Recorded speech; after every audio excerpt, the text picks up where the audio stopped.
warahmatullahi wabarakatuh. Waalaikumsalam warahmatullahi wabarakatuh.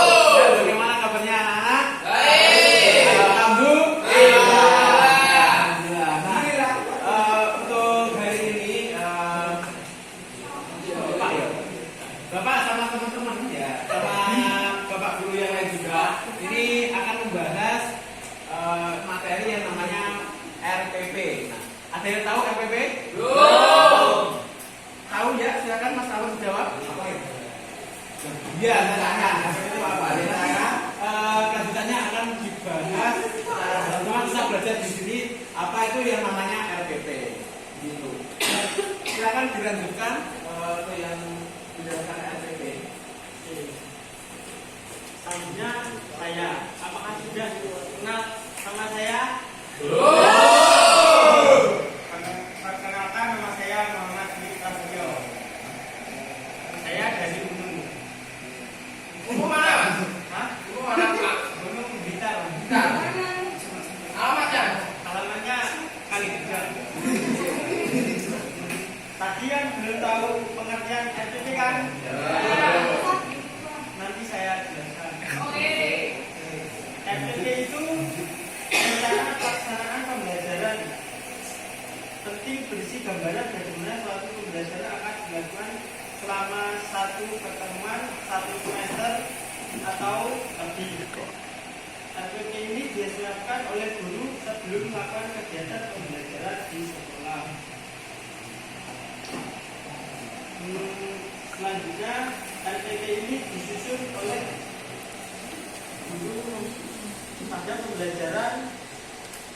Pasalnya RPP ini bermutu sangat berpengaruh terhadap pelaksanaan pembelajaran dan pencapaian tujuan pembelajaran yang telah ditentukan dalam rangka dasar kurikulum. Oleh karena itu, kemampuan menyusun RPP ini menjadi salah satu kompetensi yang dimiliki oleh guru saat ini. Ya, sudah seperti itu.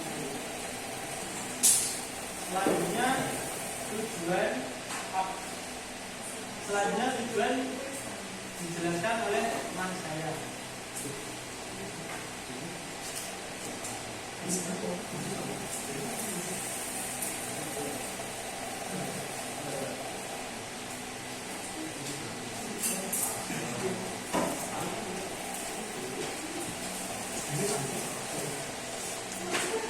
Selamat pagi anak-anak.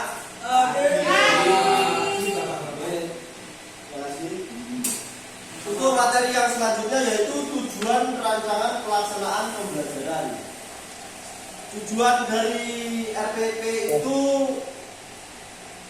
untuk menguasai seutuhnya materi ajar, metode penggunaan dan alat perlengkapan pengajaran, menjelaskan kurikulum yang berdasari bahasan dan pengelolaan alokasi waktu.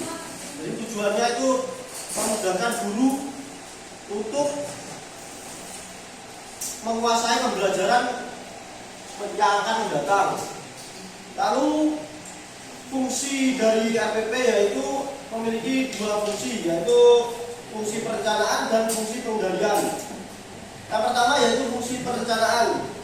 RPP berfungsi sebagai pedoman bagi guru dalam merencanakan kegiatan pembelajaran yang sesuai dengan kurikulum, silabus, materi, indikator, media, metode, model, dan evaluasi yang telah ditetapkan. Dan selanjutnya, fungsi pengendalian berfungsi sebagai alat pengendali bagi guru dalam melaksanakan dan mengevaluasi kegiatan pembelajaran yang telah direncanakan. Dengan adanya RPP, guru dapat mengontrol pembelajaran, mengatasi hambatan yang mungkin terjadi dan menilai pencapaian kompetensi siswa secara objektif dan akuntabel. Jadi di pengendalian ini guru ini lebih bisa mengontrol jalannya pembelajaran yang akan dilaksanakan.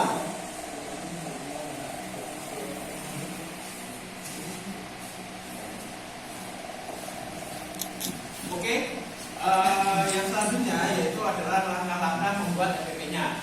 Nah, jadi di sini ada disebutkan ada 7 langkah cara membuat SPP. Yang pertama yaitu mengkaji silabus sistematik. Kemudian yang kedua adalah mengidentifikasi materi pembelajaran. Jadi apa yang akan kita ajarkan itu nanti dibuatkan KTP-nya itu. Kemudian ada yang ketiga menentukan tujuannya. Jadi tujuan dari pembelajaran itu harus jelas, tidak boleh mengambang ataupun masih ragu-ragu untuk menentukan tujuannya. Kemudian mengembangkan kegiatan pembelajaran. Yang keempat, penjabaran jenis penilaian. Menentukan alokasi waktu. Kemudian yang ketujuh adalah menentukan sumber belajar. Nah, di sini saya akan sedikit memberikan contoh dari NBP tersebut.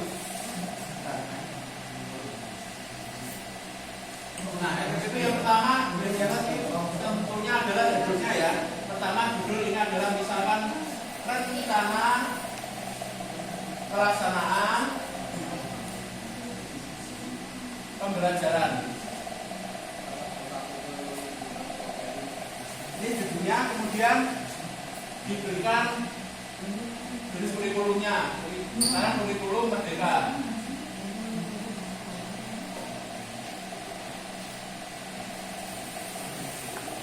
Misalkan oleh dana, misalkan ini namanya ubah. Baru di sini di bawahnya adalah ditulis ada instansi atau satuan pendidikan.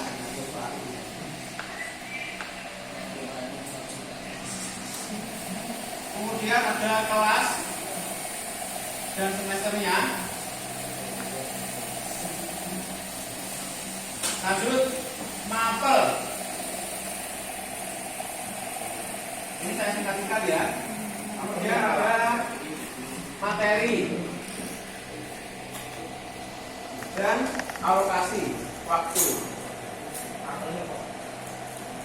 Mapel adalah mata pelajaran. Satuan misalkan MI, kemudian kelas 6 semester 1. Contohnya olahraga.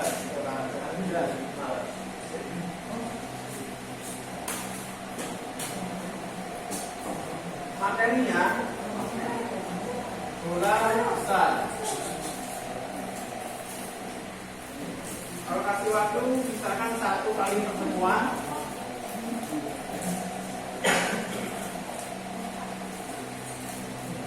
1 kali 30 menit.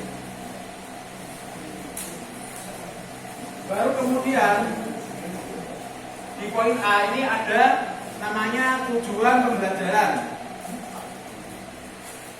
Tujuannya nanti ada ditulis beberapa poin. Misalkan ada 3 poin, yang ditulis 3 poin. Kemudian yang B itu adalah indikatornya. Indikator pembelajaran.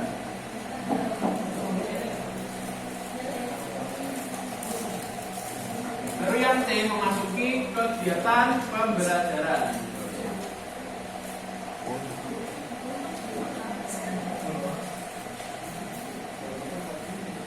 Nah, kegiatan pembelajaran ini nanti terdiri dari beberapa bagian lagi. Yang pertama yaitu ada pendahuluan.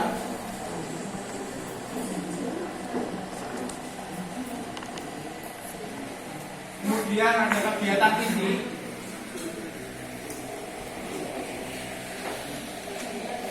Kemudian yang ketiga ada penutup.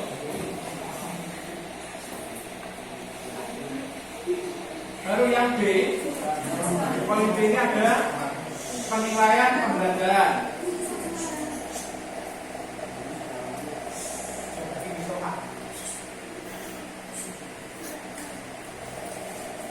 Nah, jadi untuk kegiatan pembelajaran ini ada tiga bagian, yaitu yang pertama pendahuluan ini seperti pembukaan, doa, absen, persepsi dan lain-lain. Kemudian kegiatan inti ini adalah kegiatan pembelajarannya. Misalkan kita pembelajaran bola besar, misalkan basket. Nah, itu nanti masuk kegiatan inti, misalkan cara mendribble, cara menoper atau passing, kemudian cara untuk memasukkan bola ke dalam ring. Kemudian ada kegiatan penutup ini meliputi pendinginan, kemudian evaluasi pembelajaran pada hari itu, kemudian bisa juga ditutup dengan doa. Untuk penilaian pembelajaran ini ini dinilai dari bagaimana kegiatan pembelajaran hari itu berlangsung. Misalkan bagaimana sikap muridnya, terus kemudian bagaimana proses pembelajarannya, apakah murid mengerti atau tidak, seperti itu. Dari sini ada yang ditanyakan? Belum. Oke, dilanjutkan ya.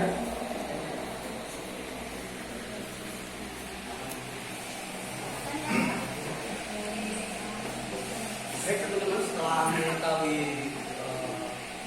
cara membuat APP, sekarang kita masuk ke manfaatnya. Nah, untuk secara umum, APP ini merupakan cara mewujudkan pembelajaran yang tepat.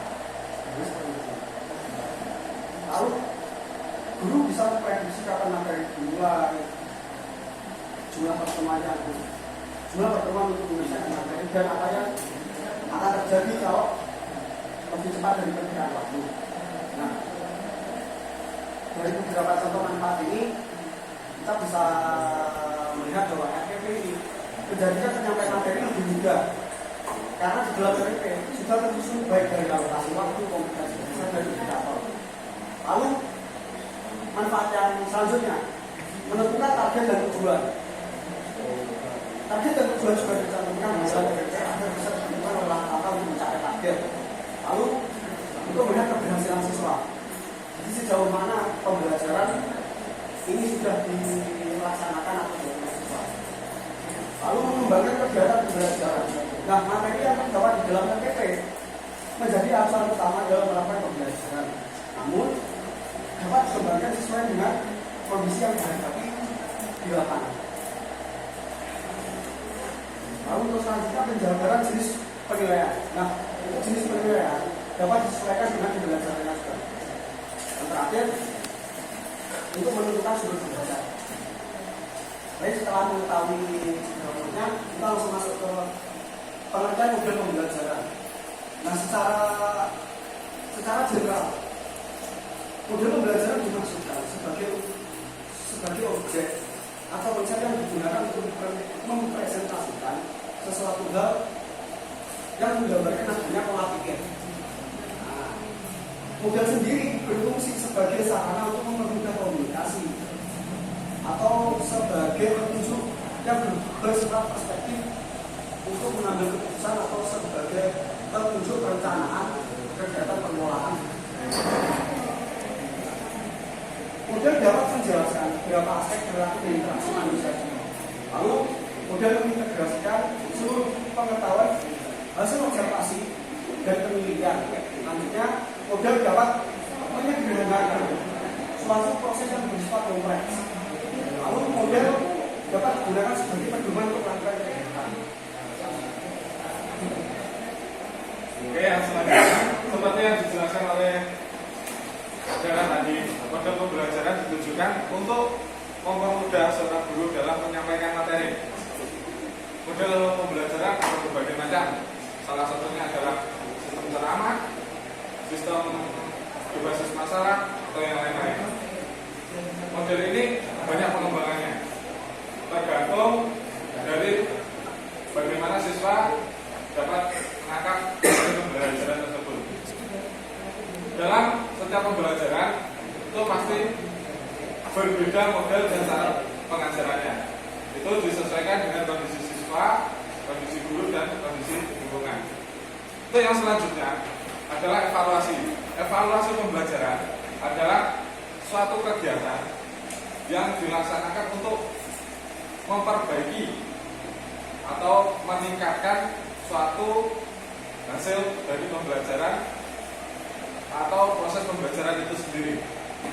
Hal ini dimaksudkan agar adanya peningkatan dari proses pembelajaran yang lama dan ke proses pembelajaran yang baru. Evaluasi ini biasanya dilakukan pada akhir pembelajaran, seperti dalam satu pembelajaran olahraga pastinya ada satu atau dua kesalahan dalam proses pembelajaran tersebut, mungkin dari siswa, dari guru, atau dari segi yang lain, seperti itu. Mungkin ada yang ditanyakan. Silakan yang ingin bertanya. Apakah ada yang belum sudah izin?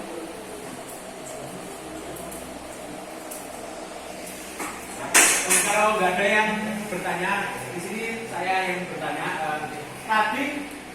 Tadi jelaskan kan RPP itu apa? Nah, jadi apakah ada yang tahu? Tadi setelah dijelaskan RPP itu apa? Pandangannya mungkin pengertiannya. Ya silakan. Itu suatu rencana pelaksanaan pembelajaran bagaimana pembelajaran ke depannya. Ini materi yang akan dilaksanakan pada pembelajaran satu semester, dari satu semester atau 1 tahun ke depannya. Oke, tepuk tangan sekali. Oke, mungkin Ada yang macam-macam enggak? Kalau tidak ada, kalau RPP itu tidak ada, itu bagaimana? Atau mungkin ada penggantinya? oke, gini ya. RPP itu ditujukan agar mempermudah guru dalam menyampaikan materi pembelajaran sebagai patokan dalam penentuan waktu, alokasi waktu, dan penyampaian materi dan sebagainya.